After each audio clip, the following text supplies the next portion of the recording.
بسم اللہ الرحمن الرحیم۔ ماہ رمضان کے روزے رکھنے کا ثواب ارشاد فرمایا اللہ تعالیٰ نے کہ مسلمانوں، جس طرح تم سے پہلے لوگوں پر روزے رکھنے کے فرض تھے، تم پر بھی وہی فرض کیے گئے ہیں۔ اللہ تعالیٰ کے اس کے حکم سے معلوم ہوا کہ مسلمان مرد اور عورت پر نماز کی طرح رمضان شریف کے روزے رکھنا بھی فرض ہے۔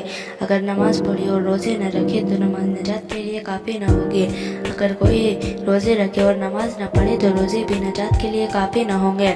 ماہ رمضان کے روزوں کا انکار کرنے والا کافر اور بے ایمان ہے، اور ان کے چھوڑنے والا فاسق اور سخت مجرم ہے، بڑی سزا کا مستحق ہے۔ حضور اقدس صلی اللہ علیہ وسلم نے فرمایا، قسم ہے اس ذات پاک کے جس کے قبضے میں میری جان ہے، روزے دار کے منہ کی بدبو جو پاکیزہ سے ہو جاتی ہے وہ اللہ تعالیٰ کے نزدیک مشک کی خوشبو سے بھی زیادہ خوشبودار ہے۔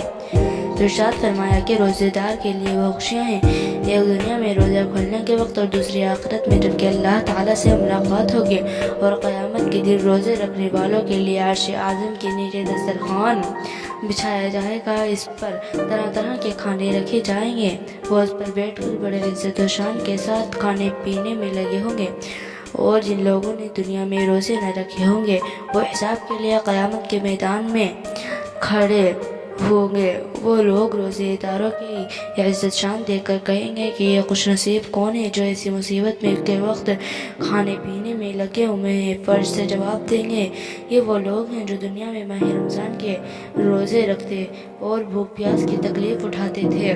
یہ سن کر وہ لوگ بہت پچھتائیں گے اور کہیں گے، افسوس ہماری غفلت اور بدبختی کے، ہم مصیبت میں پھنسے ہوئے ہیں اور آرام و چین سے محروم ہیں۔